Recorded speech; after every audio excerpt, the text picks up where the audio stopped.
संस्थापकाय च धर्मस्य सर्वधर्मस्वरूपिणे अवतारवरिष्ठाय रामकृष्णाय ते नमः।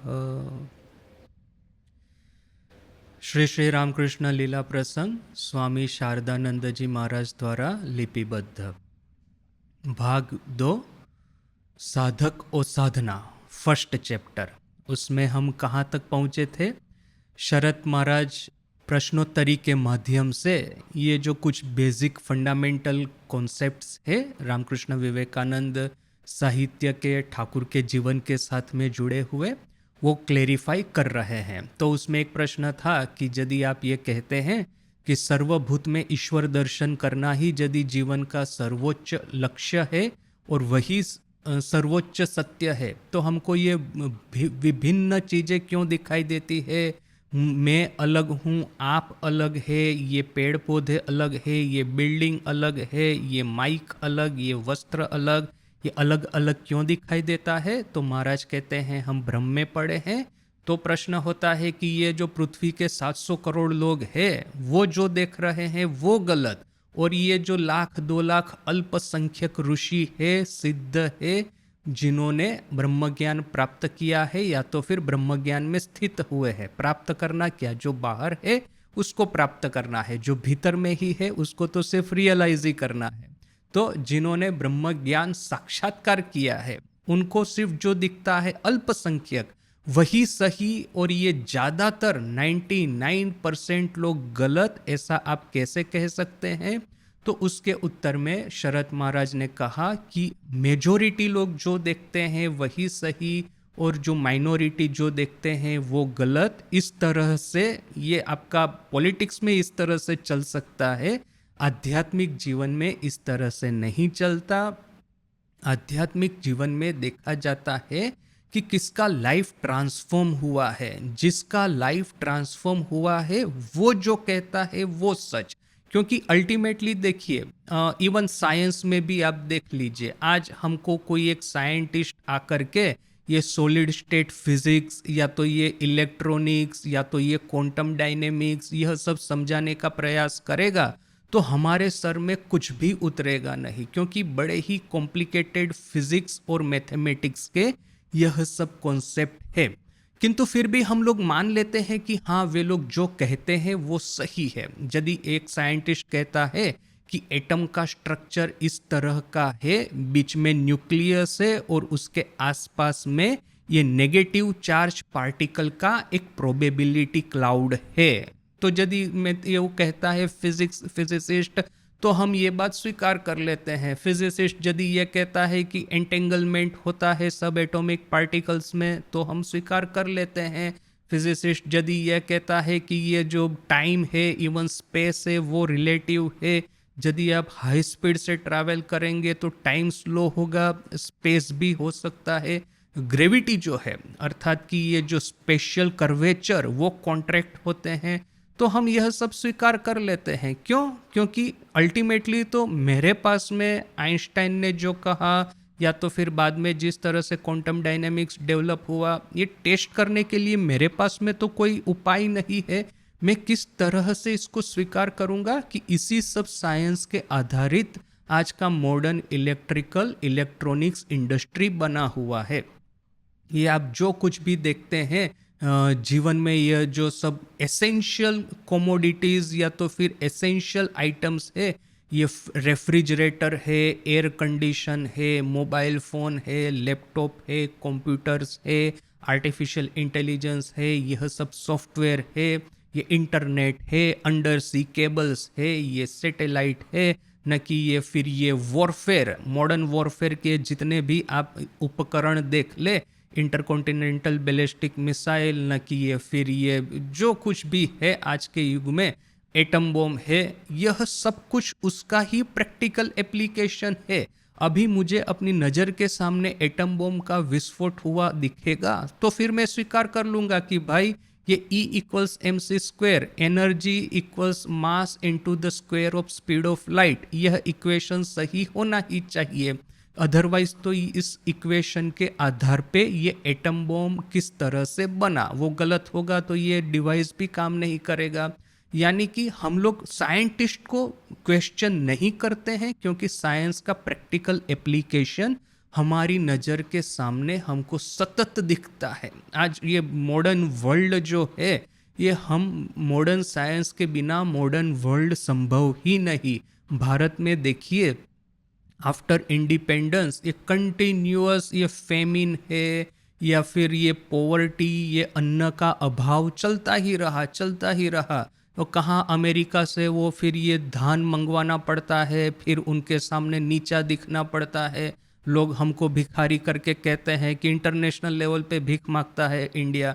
किंतु उसके बाद में जब ये ग्रीन रेवोल्यूशन आया, ये हाइब्रिड जो फूड ग्रेन्स से उसको हमने यूज़ करना शुरू किया, तब से हमारी फसल जो है वो इतनी बढ़ गई कि India today is net exporter in the world. और आज़ादी के बाद में आफ्टर इंडिपेंडेंस अपनी पॉपुलेशन वो 33 करोड़ न की इतनी थी, 30 करोड़ न की इतनी, आज 140 करोड़ की पॉपुलेशन है।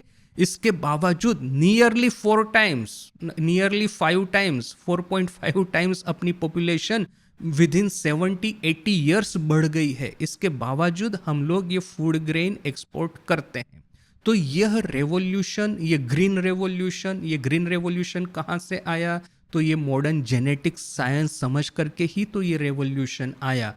ये with in a very short period of time आज जितने भी देश है, वे सभी देश ये एक के बाद एक ये इंडस्ट्रियलाइजेशन, फिर डिजिटाइजेशन, इस तरह मैन्युफैक्चरिंग, यह सब स्टेप्स चढ़ते हैं। भारत में एग्रीकल्चर एग्रोनॉमिकल इकोनॉमी से सीधा हमने डिजिटल इकोनॉमी में जंप लगाया है।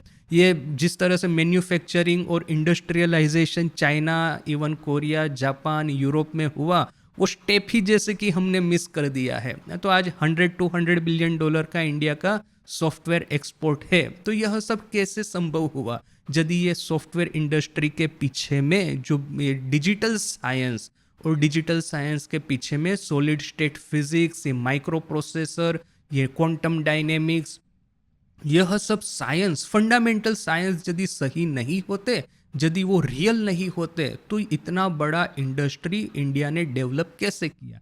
यानी कि फल हमारी नज़र के सामने दिखता है और फल के आधार पर हम मान लेते हैं कि जिस वृक्ष पे ये इतना मीठा सुंदर फल प्रकट हुआ है, उस वृक्ष की जड़ें वो काफ़ी गहराई तक गई हुई है। यदि उसकी जड़ें ही ना होती तो वृक्ष जो है वो सड़ जाता। वृक्ष यदि सड़ जाता तो उसमें इतने सुंदर, इतने स्वादिष्ट मीठे फल लगते ही नहीं। यानी कि मुझे जब नज़र के सामने यह सब प्रैक्टिकल एप्लीकेशन दिखती है, तो इसके पीछे के साइंस को मैं सही मान लेता हूँ, क्योंकि वो साइंस सही है या गलत है ये टेस्ट करने का मेरे पास में और कोई उपाय नहीं है। मैं कोई मैथमेटिशियन, फिजिसिस्ट तो हूँ नहीं कि फंडामेंटल थियरीज को लॉजिकल कंक्लूजन क्या है उसका लॉजिकल स्टेप बाय स्टेप समझ करके मैं उसको समझूं। तो यहाँ पे भी आध्यात्मिक जीवन में ऐसा ही है। ये अल्पसंख्यक ऋषिगण जो मानते हैं वो सही आप कैसे स्वीकार करेंगे? तो आप उनका जीवन देखिए, उनके जीवन में और एक आम आदमी के जीवन में आपको फंडामेंटल डिफरेंस दिखाई देगा। ऋषियों के जीवन में शरणागति है, आत्मश्रद्धा है, काम कांचन के प्रति निर्मोह है। वे लोग, उनको उन्होंने त्याग किया है। उनके हृदय में मैत्री, करुणा, मुदिता, उपेक्षा जैसे चित्त प्रसाद प्रकट हुए हैं। तो यह सब कुछ हम जब देखेंगे, वेदांत में जिस तरह से कहते हैं, इहामुत्र फल भोग विराग, इह अमुत्र फल भोग विराग, इस जन्म में, पर जन्म में, परलोक में, जो भी आप कहे, सब तरह के फलों का जो भोग है, जो मेरी लालसाएं हैं, उसका मैंने त्याग किया है। नित्यानित्य वस्तु विवेक, क्या नित्य है क्या अनित्य है यह मुझे विवेक हुआ है। समाधि षटक संपत्ति अर्थात कि शम, दम, श्रद्धा, उपरति, तितिक्षा और एक जो भी है, तो यह जो समाधि षटक संपत्ति है वो उनके जीवन में प्रकट हुई है। और मुमुक्षुत्व, तो यह जब सद्गुण राशि हम किसी में देखते हैं और फिर हम उनको सामान्य लोगों के साथ में कंपेयर करते हैं, तो हम क्या देखते हैं उनके जीवन में? उनका मन काम कांचन की ओर दौड़ता है, अष्टपाश, लज्जा, घृणा, भय, यह इस सब तरह के जो अष्टपाश है उनसे बंधा हुआ है। उनके मन में हिंसा, द्वेष, इस तरह के गुण भरे हुए हैं। छोटी छोटी चीज़ों में या तो वो डिप्रेस हो जाते हैं या तो क्रोधित हो जाते हैं। तो हम जब उन दोनों के जीवन में यह डिफरेंस देखेंगे तो हमारा मन जो है ऑटोमेटिक, जो सिद्ध है, ऋषि है, जो संत है, जो महापुरुष है, उनके कथन जो है उसके प्रति हमारा आकर्षण ऑलरेडी बढ़ना शुरू हो जाएगा। तो इस तरह से शरत महाराज आर्ग्यूमेंट करते हैं, जब जीवन को परिवर्तित हुआ आप देखें तब आप मानिए कि वो जो लोग कह रहे हैं वो सत्य है। तो यह तो एक पूरा हमने देखा कल जो पूरा एक 2-3 दिन से जो हमारा चल रहा था। इसके बाद में देखिए कि दूसरा प्रश्न क्या होता है। अच्छा, किंतु आमादेर शकलेरई भ्रम एक प्रकारेर होइलो की रूपे। अभी हमने यह तो स्वीकार कर लिया कि चलो ऋषि मुनि जो कहते हैं कि भ्रम का जब विच्छेद होगा, भ्रम से हम जब मुक्ति प्राप्त करेंगे तो हमको एक अद्वय ब्रह्म वस्तु का साक्षात्कार होगा। यह तो फॉर वन मोमेंट हमने स्वीकार कर लिया, किंतु फिर और एक प्रश्न होता है कि ये भ्रम कहाँ से आया और सबको एक ही तरह का भ्रम क्यों हो रहा है। और ये प्रश्न लेजिटिमेट भी है। यदि हम जैसे बहुत बार हम लोग यह अवस्था त्रय है उसके साथ में, उसके माध्यम से हम लोग ये इसको कंपेयर करने का प्रयास करते हैं, स्वप्न, जागृत, सुषुप्ति। तो जागृत अवस्था और स्वप्न अवस्था, इन दोनों में हमको कैसे डिफरेंस दिखाई देता है। यदि एक एग्जाम्पल ही देना है तो हम कहेंगे कि ये जागृत अवस्था सही है, स्वप्न अवस्था गलत है। और इस एग्जाम्पल के माध्यम से हम ये कहेंगे कि सिमिलरली जागृत अवस्था भी गलत है, या तो फिर मिथ्या है या तो भ्रम है, और जो तुरीय अवस्था है वो सही है। यहाँ पे जागृत अवस्था का कंपैरिजन स्वप्न अवस्था के साथ में किया है, और जागृत अवस्था ऑन वन हैंड, दूसरा की जागृत अवस्था का कंपैरिजन तुरीय अवस्था के साथ में किया है। तो ये एक हमको कहा जाता है कि जिस तरह से आप नींद से उठते हैं तो सपना में जो कुछ हुआ है आपके साथ में वो आपको सत्य कुछ क्षण के लिए शायद प्रतीत होगा, किंतु जैसे ही नींद से उठ जाएंगे स्वप्न भंग हो गया और वास्तविकता आपकी नज़र के सामने आ गई। वैसे ही ये जीवन रूपी स्वप्न है, जब ये भंग होगा, ब्रह्म साक्षात्कार होगा, ब्रह्म ज्ञान प्रकट होगा, तो ये पूरा जीवन आपको स्वप्न की तरह दिखाई देगा। ओके, चलो हमने ये मान लिया, किंतु इसके बाद में एक बड़ा ही इम्पोर्टेंट प्रश्न होता है कि स्वप्न तो सभी लोगों को बिल्कुल अलग अलग दिखते हैं। आपका स्वप्न है, मेरा स्वप्न है, तीसरे किसी का प्रश्न स्वप्न है। 700 करोड़ लोग यदि पृथ्वी पे है तो ये 700 करोड़ लोग डिफरेंट तरह के स्वप्न देखते हैं। इन सब स्वप्नों में कहीं पे भी कोई किसी भी तरह का ये कोऑर्डिनेशन, ये सेम तरह के रूल्स रेगुलेशन नहीं दिखते हैं। तो फिर आप स्वप्न के साथ में जागृत अवस्था की तुलना करें, जागृत अवस्था में हम सबको एक ही तरह की चीज दिखाई देती है। ऐसा नहीं होगा कि मेरी जागृत अवस्था में मैं प्राइम मिनिस्टर हूं या प्रेसिडेंट हूं भारत का, और आप भी अपनी जागृत अवस्था में इसी भारत के प्राइम मिनिस्टर और प्रेसिडेंट है। जब हम स्वप्न में, आप भी प्राइम मिनिस्टर हो सकते हैं, मैं भी प्राइम मिनिस्टर हो सकता हूं, ये 140 करोड़ भारतवासी सभी अपने अपने स्वप्न में भारत के प्राइम मिनिस्टर हो सकते हैं। 140 करोड़ प्राइम मिनिस्टर भारत के हो सकते हैं अपने अपने स्वप्न में। जागृत अवस्था में देखें तो भारत का सिर्फ एक ही प्राइम मिनिस्टर है, और बाकी के 140 करोड़ -1 वे लोग प्राइम मिनिस्टर कभी नहीं हो सकते।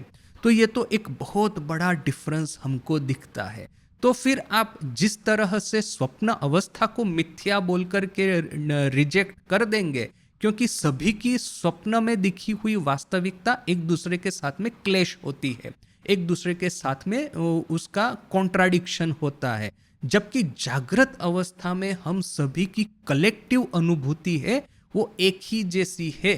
आज यदि एक मूवी रिलीज हुआ और इस मूवी में जो कुछ भी चल रहा है, ये 140 करोड़ भारतवासी एक ही तरह का मूवी देखेंगे। आज इंडिया का इंग्लैंड के साथ में न ऑस्ट्रेलिया के साथ में क्रिकेट मैच हुआ और यदि इंडिया जीता तो हम सभी 140 करोड़ भारतवासियों को इंडिया ही जीतता हुआ दिखाई देगा, ऑस्ट्रेलिया जीतता हुआ नहीं दिखाई देगा। वास्तविकता जागृत अवस्था में एक ही है। किंतु हालांकि स्वप्न में हो सकता है कि 140 करोड़ भारतवासी है, वे लोग तो शायद भारत को जीतता हुआ देखे, किंतु ऑस्ट्रेलिया वाले जो है वो अपना स्वप्न में ऑस्ट्रेलिया को जीतता हुआ दिखे। तो ये तो दिस इज एंटायरली पॉसिबल कि अपने अपने स्वप्न में कोई भी क्रिकेट टीम जीत सकती है, वास्तविकता में तो एक ही क्रिकेट टीम जीतेगी। तो यह एक बड़ा ही इंपॉर्टेंट क्वेश्चन या तो फिर एक ऑब्जेक्शन खड़ा होता है।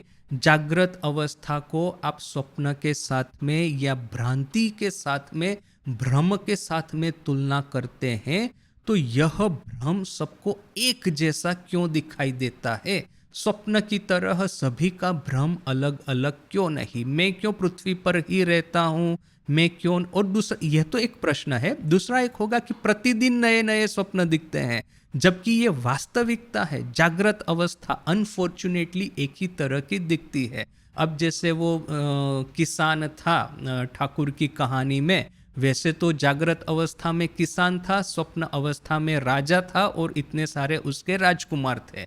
अभी हो सकता है कि दूसरे दिन उसने स्वप्न देखा तो दूसरे दिन शायद हो सकता है कि वो राजकुमार हो। तीसरे दिन यदि उसने स्वप्न देखा तो स्वप्न में शायद हो सकता है वो सेनापति हो। चौथे दिन स्वप्न देखा तो उसमें कोई धनी व्यक्ति हो।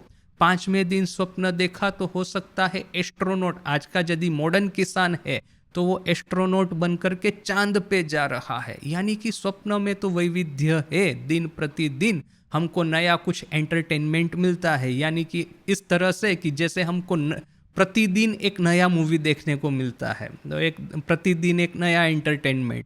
किंतु जागृत अवस्था में अनफॉर्चुनेटली हम जो कुछ कंडीशन में फंसे हुए हैं, उस कंडीशन को दूर करना बड़ा ही मुश्किल है। यदि मेरे सामने आज ये परीक्षा का टेंशन है, मैं कल नींद से उठूंगा तो वही परीक्षा का टेंशन उस दिन भी रहेगा। ऐसा नहीं होगा कि एक दिन में प्राइम मिनिस्टर हो जाऊं, एक दिन में वो म्यूजिशियन हो जाऊं, एक दिन में फिल्म का एक्टर हो जाऊं, चौथे दिन में क्रिकेटर हो जाऊं। ऐसा नहीं होने वाला। जो मैं स्टूडेंट हूँ, स्टूडेंट अवस्था में ही मैं फंसा रहूंगा। परीक्षा का जो टेंशन सामने प्रतिदिन जो मुझे दिख रहा है, जब तक परीक्षा समाप्त नहीं होगी तब तक ये टेंशन बना ही रहेगा, और जैसे परीक्षा समाप्त होगी और दूसरा कोई टेंशन आके बैठ जाएगा। तो ये एक लेजिटिमेट प्रश्न है कि सबके स्वप्न यदि अलग अलग है और स्वप्नों में जो विराट वैविध्य है, जागृत अवस्था में सबकी अनुभूति एक ही तरह की है और ये एक ही अनुभूति को लेकर के हम पूरा जीवन बिताते हैं। तो कभी कभी डॉक्टर कहते हैं ना, अब बीमार हो गए हैं तो हवा फेर करके आओ, अर्थात कि और कोई जगह पे जाके आओ तो यहाँ का जो टेंशन है, यहाँ की जो आबो हवा है, क्लाइमेट है, जो कि आपको बीमार कर रही है, दूसरी जगह पे जाने से आप क्योर हो जाएंगे। तो अच्छा है हम हवा फेर करने को जाते हैं, किंतु अनफॉर्चुनेटली हवा फेर करने को जाते हैं तो ज़्यादा दिन रुक नहीं पाएंगे वहाँ पे। अपने घर में, अपनी ऑफिस में जो ड्यूटी है वो तो हमको बुलाएंगी ही बुलाएंगी, तो फिर हमको वहाँ पे वापस आ ही जाना पड़ता है। यदि जागृत अवस्था भी भ्रम रहती तो मैं आज हवा फेर करने को जहाँ पे भी गया तो वहाँ पे ही मैं रह जाऊँगा। वो तीसरे दिन में शिमला गया तो वहाँ पे रह जाऊँगा, चौथे दिन में स्विट्ज़रलैंड गया तो वहाँ पे रह जाऊँगा, पांचवें दिन में हरिद्वार गया तो फिर मैं वहीं पे रह जाऊँगा। ऐसा तो होता नहीं है। मुझे ये जो विशाखापट्टनम आश्रम है वहीं पे रहना है। वो स्वप्न में शायद हो सकता है कि एक दिन वृंदावन जाऊं, एक दिन काशी जाऊं, एक दिन हरिद्वार जाऊं, एक दिन यहाँ पे जाऊं हिमालय में, किंतु जागृत अवस्था में ऐसा तो होता नहीं। जागृत अवस्था में मुझे यहीं पे रहना है। So that is a big question कि आमादेर सकलेर भ्रम एक प्रकारेर होइलो की रूपे, हम सभी का भ्रम एक ही तरह का हुआ किस तरह से, आमी जेटाके पशु बोलिया बुझी तुमियो सेटाके पशु भिन्न मानुष बोलिया बुझो ना। मैं जिसको पशु बोल करके समझता हूँ तुम भी उसको पशु के अलावा मनुष्य समझ करके तो उसको उसके साथ में किसी तरह का व्यवहार नहीं करते। यही रूप शकल विषय, इसी तरह बाकी सब विषय के साथ में है। ए तो लोकेर यही रूपे शकल विषय एकई काले एकई प्रकार भूल होवा अल्पो आश्चर्येर कथा न है। इतने लोगों की इतने सब विषय में एक ही साथ में एक ही प्रकार की भूल होना कोई कम आश्चर्य की बात नहीं है। 5 जने एकटा विषय भूल धारणा करी ले ओ, अपर 5 जनेर ओई विषय शुद्ध दृष्टि थाके। 5 लोग यदि एक बात को भ्रम समझते हैं तो किंतु दूसरे 5 लोग उस चीज को ठीक ठीक सत्य दृष्टि से देख सकते हैं। सर्वत्र यही रूपई तो देखा जाए, सब जगह तो इसी तरह से देखने में आता है। 5 बच्चे यदि यह कहते हैं, 5 स्टूडेंट यदि ये कहते हैं कि परीक्षा की तैयारी करने की कोई आवश्यकता नहीं है, आओ हम अपने मित्रों के साथ में खेलते हैं, घूमते हैं, आनंद करते हैं, तो उसके सामने 5 टीचर या 5 ये जो पेरेंट्स है वो सामने फटाक करके कह देंगे कि पहले परीक्षा की तैयारी, बाद में घूमना फिरना, खेलना और हंसी मजाक करना। तो जिस लोगों को, जो 5 लोगों को एक भ्रांत धारणा होती है तो दूसरे 5 लोग आपको मिल जाएंगे उसकी भ्रांत धारणा दूर करने के लिए। किंतु ये इतना बड़ा जगत, इस जगत में जो कुछ भी हो रहा है सब कुछ हमको एक ही जैसा क्यों दिखता है। अभी आज न्यूज़पेपर में एक न्यूज़ आया कि एक देश ने दूसरे देश के ऊपर में आक्रमण किया है। अभी 700 करोड़ की पृथ्वी के ऊपर में जो लोग इस न्यूज़ को पढ़ेंगे वो तो वही देखेंगे ना कि कंट्री 1 अटैक्स कंट्री 2। उनको कभी ऐसा नहीं दिखेगा कि कंट्री 3 अटैक्स कंट्री 4, ऐसा कभी नहीं दिखेगा। उनको कंट्री 1 अटैक्स कंट्री 2 ऐसा ही दिखेगा। फिर भले चाहो उनका फिर आइडियोलॉजिकल अफिलिएशन कुछ भी हो कि जिस कंट्री पे अटैक हुआ उसी की गलती थी, या तो फिर जिस कंट्री ने अटैक किया उन्हीं की गलती थी। वो गलती आप चाहे किसी की भी निकालें, किंतु जो 2 कंट्री युद्ध कर रहे हैं उन्हीं 2 कंट्री का नाम हम सबको दिखाई देगा, और तीसरी, चौथी, 5वां, 6ठा देश हमको कभी नहीं दिखाई देगा। वो यदि दिखाई देता है तो वो फेक न्यूज़ है, और फेक न्यूज़ करने वाले लोगों की कमी नहीं है इस जगत में, उपदेश देने वालों की। तो जो न्यूज़पेपर में आता है पूरी पृथ्वी में एक ही तरह का दिखता है, भले ही चाहे आप अपना इंटरप्रिटेशन उस घटना का कुछ भी करें, फैक्ट इज अ फैक्ट। आज किसी को प्राइम मिनिस्टर बनाया गया इलेक्शन के एंड में, तो फिर हम जो भारत के जो 140 करोड़ लोग हैं उसी एक व्यक्ति को ही प्राइम मिनिस्टर के रूप में देखेंगे।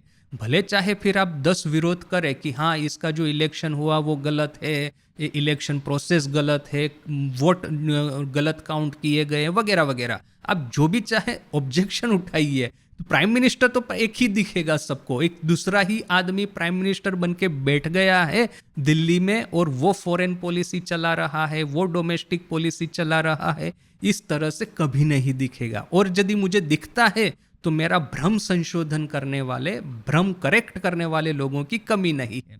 तो यहाँ पे ये प्रश्न है कि सभी को एक ही तरह की जो एक वास्तविकता दिखती है, तो आप ये कैसे कह सकते हैं कि ये ज़्यादातर लोग जो एक वास्तविकता देखते हैं वो गलत, और जो ऋषि कहते हैं वही सही। हमको दिखता है कि वो प्राइम मिनिस्टर है, ये होम मिनिस्टर है, ये एक्टर है, ये सिंगर है, ये सोल्जर है, ये क्रिकेटर है, ये मेरा बॉस है, ये मेरा फैमिली है, और ये मैं हूँ। मुझे तो यही दिखता है, बाकी सबको भी यही दिखता है। किंतु एक ऋषि आकर के कहेंगे कि वो भी ब्राह्मण है, ये भी ब्राह्मण है, तुम भी ब्राह्मण हो, मैं भी ब्राह्मण हूँ, तो हम सबको जो दिखता है वो गलत और वो जो ऋषि कहते हैं वो सही, ऐसा कैसे हो सकता है? एखाने किंतु ओई नियमेर एकेबारे व्यतिक्रम होते छे। यहाँ पे किंतु इस नियम का संपूर्ण रूप से विच्छेदन हो रहा है, व्यतिक्रम हो रहा है, नियम का भंग हो रहा है। मेरी नज़र से तो यही एक प्राइम मिनिस्टर है, बाकी सबकी नज़र से यही एक प्राइम मिनिस्टर है। हम सब लोग अलग है, वो प्राइम मिनिस्टर है, मैं कभी प्राइम मिनिस्टर नहीं होने वाला, मैं कभी ना ही होम मिनिस्टर होने वाला हूँ, मैं ना ही कभी एक फेमस एंटरप्रेन्योर होने वाला हूँ, ना ही मैं कभी एक फेमस आर्टिस्ट होने वाला हूँ। तो ये डिफरेंस तो मुझे स्पष्ट दिखाई देता है। जबकि आप कहते हैं कि वही आर्टिस्ट, वही एंटरप्रेन्योर, वही ये पॉलिटिशियन, वही ये लोग और मैं और वो खुद, हम सब एक ही है, एक ही सत्ता की विभिन्न किरण मात्र, नाम रूप भेद मात्र है, भीतर में सत्ता तो एक ही है। इस नियम का व्यतिक्रम जो है संसार में जो सबको दिख रहा है वो किस तरह से हो रहा है। এই জন্য তোমার কথা সম্ভবপর बोलिया बोध होय ना। इस सब आर्ग्यूमेंट की वजह से आपकी बात है वो हमको संभव है इस तरह से बोध नहीं होता है। कॉम्प्लिकेटेड लैंग्वेज महाराज की, आपकी बात सच है ऐसा मुझे नहीं लग रहा है सिंपल लैंग्वेज में।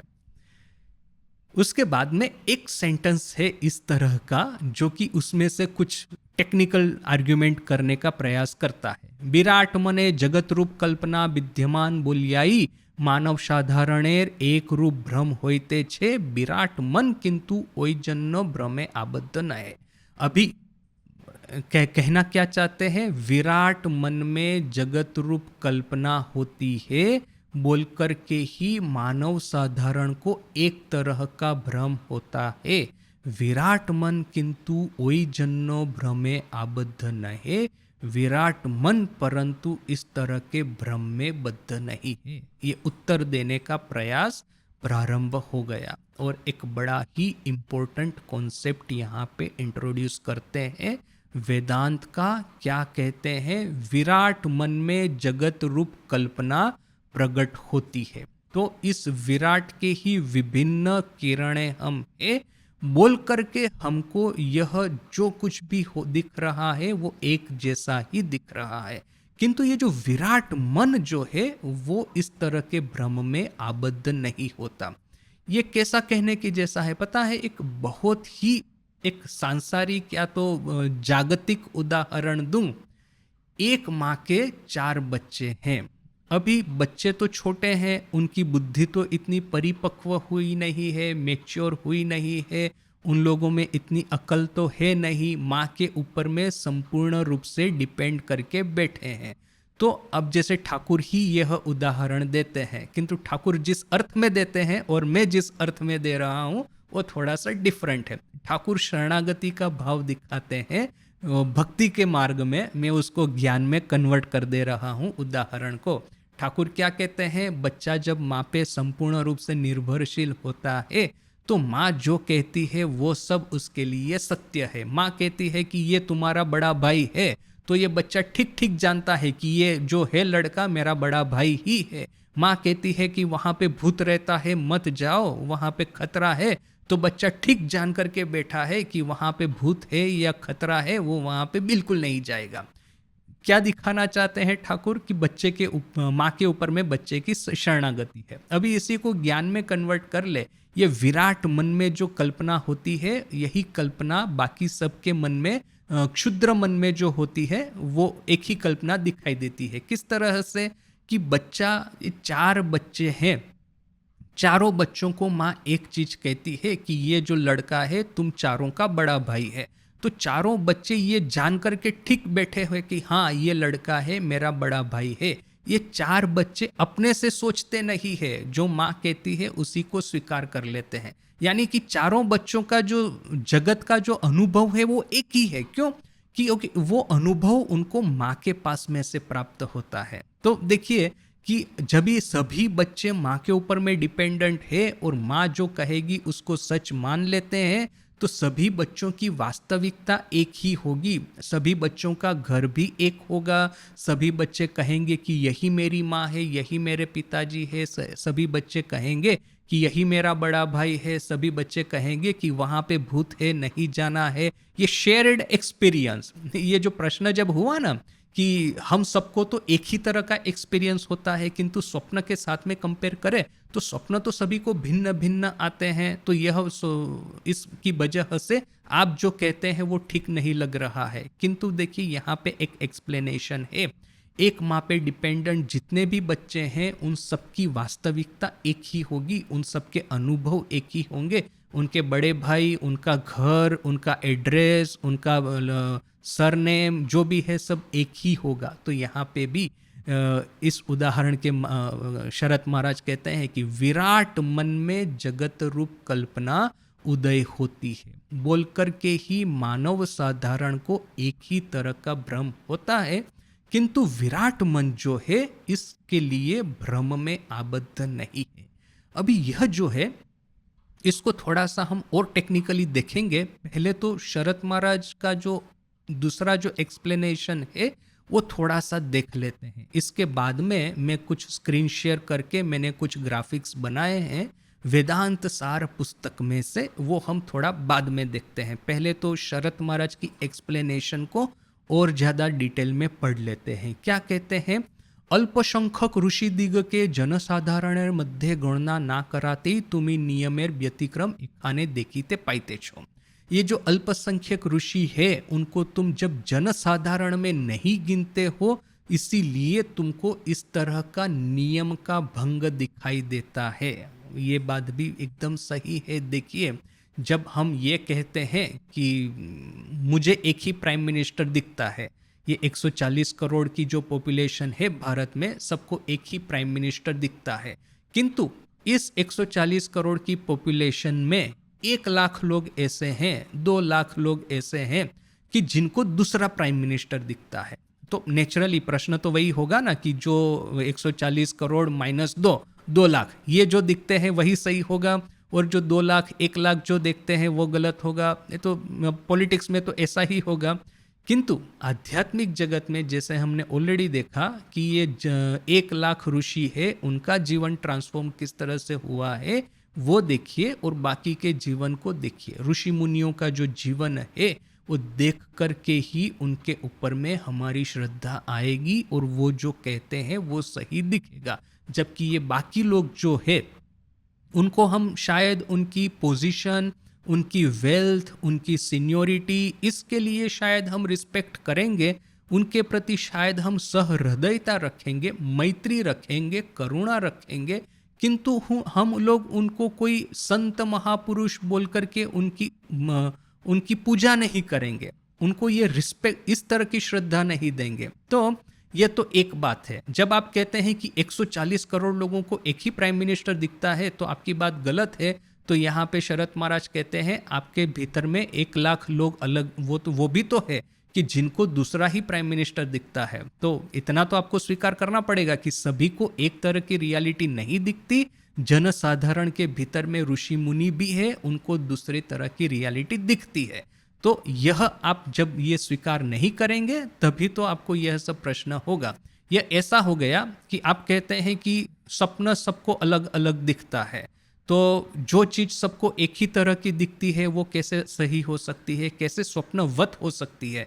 तो शरत महाराज कहते हैं हाँ, मान लिया कि 140 करोड़ लोगों को एक ही सपना दिखता है, 1 लाख लोग हैं उनको डिफरेंट तरह का स्वप्न दिखता है। तब तो आपको ये समझना ही पड़ेगा कि सबके स्वप्न सही एक ही नहीं है, अलग अलग है। तो सेम जागृत अवस्था में भी 140 करोड़ लोग माइनस 1 लाख, इनको जो दिखता है और 1 लाख को जो दिखता है वो अलग अलग जब है तो नियम का आपको भंग हो ही गया, इस अर्थ में कि सबको एक चीज क्यों दिखती है, ये नियम ऑलरेडी टूट गया है। तो महाराज कहते हैं कि ये ऋषि है, इनको आप जब जनसाधारण में नहीं गिनेंगे तभी ये प्रश्न होगा। और यहाँ पे देखिए बहुत बार आध्यात्मिक जीवन में होता है, जो लोग आध्यात्मिक होते हैं, घर त्याग करते हैं, हम लोग ना उनके बारे में कोई विचित्र धारणाएं बना देते हैं। हम लोग कहते हैं कि मैं एक आम आदमी हूँ, मेरा जो थिंकिंग प्रोसेस है मैंने बहुत सारे लोगों के साथ में सिमिलर पाया है।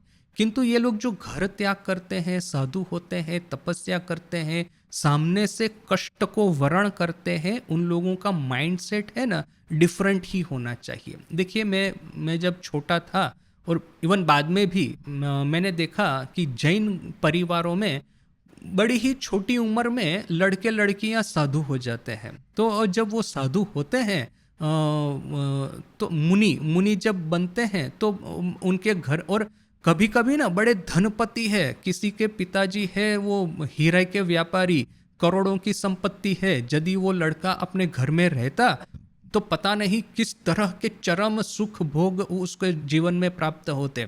वो सब छोड़ करके वो मुनि बन गया है बड़ी छोटी उम्र में।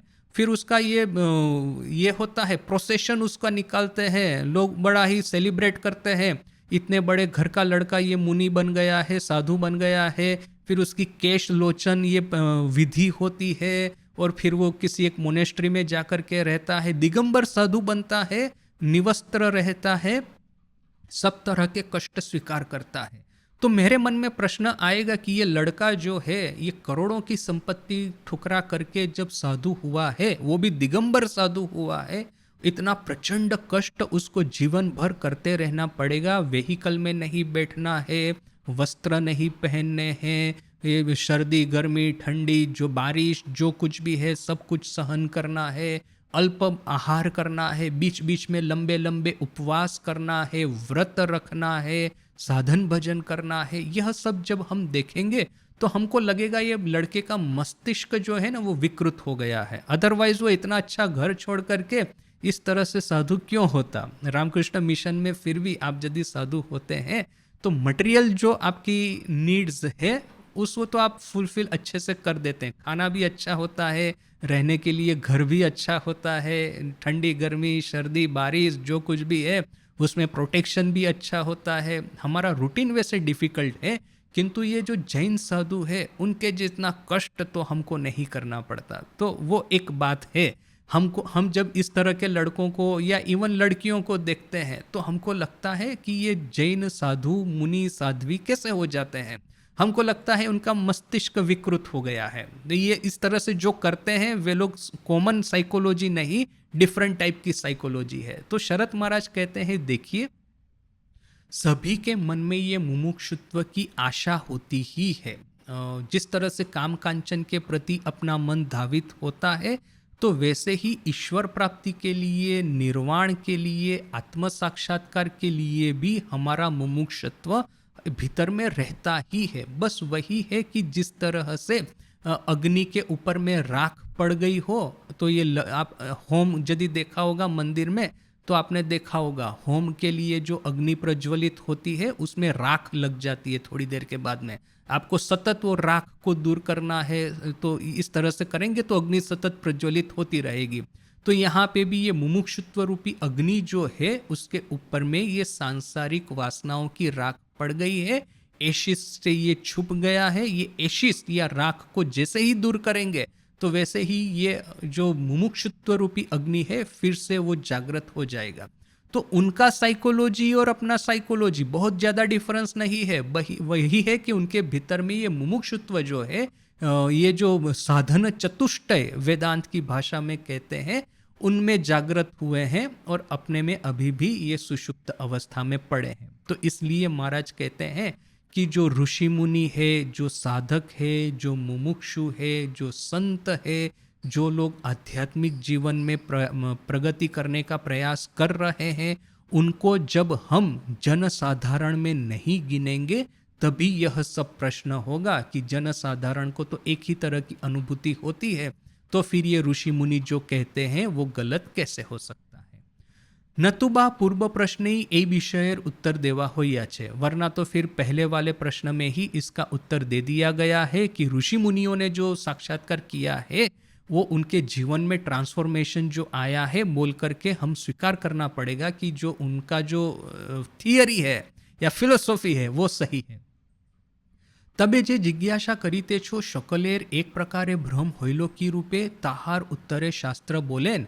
किंतु आप लोग जो ये प्रश्न कर रहे हैं कि सबको एक प्रकार का भ्रम किस तरह से हुआ, उसके उत्तर में शास्त्र कहते हैं एक असीम अनंत समष्टि मने जगत रूप कल्पनार उदय होया छे। एक असीम अनंत समष्टि मन में जगत रूप कल्पना का उदय हुआ है। तोमार आमार एवं जनसाधारणेर व्यष्टिमन ओई विराट मनेर अंश ओ अंगीभूतो होवाय आमादिग के ओई एकई प्रकार कल्पना अनुभव होइते छे, अनुभव करीते होइते छे। तुम्हारा मेरा और सब जनसाधारण का व्यष्टि मन उस विराट मन का अंश और अंगीभूत होने की वजह से हमको वह एक ही प्रकार की कल्पना अनुभव हो रही है। এই জন্যই আমরা প্রত্যেকে পশুটাকে পশু ভিন্ন অন্য কিছু বলিয়া ইচ্ছা মতো দেখিতে বা कल्पना करीते पारी ना। इसीलिए हम सभी पशु को पशु के अलावा और कुछ बोल करके अपनी इच्छा के अनुसार कल्पना नहीं कर सकते हैं। ওই জন্যই আবার যথার্থ জ্ঞান লাভ করিয়া আমাদের মধ্যে একজন সর্বপ্রকার ভ্রমের হস্ত হইতে মুক্তি লাভ করিলে ও অপর সকলে যেমন ভ্রমে পড়িয়া আছে সেই रूपई থাকে। इसीलिए यथार्थ ज्ञान लाभ करके हम सब में जो एक व्यक्ति सब तरह के भ्रम से मुक्त होकर के मुक्ति लाभ करता भी है, इसके बावजूद बाकी सब जिस तरह के भ्रम में पतित है उसी तरह से रहते हैं। यह कोर कॉन्सेप्ट ऑफ वेदांत, इसके बारे में चर्चा थोड़ी लंबी हो जाएगी, तो इस चर्चा को अभी हम अपने नेक्स्ट क्लास में कल करते हैं। आज यहीं ओम शांति शांति शांति। हरि ओम तत्सत। श्री राम कृष्णार्पणमस्तु।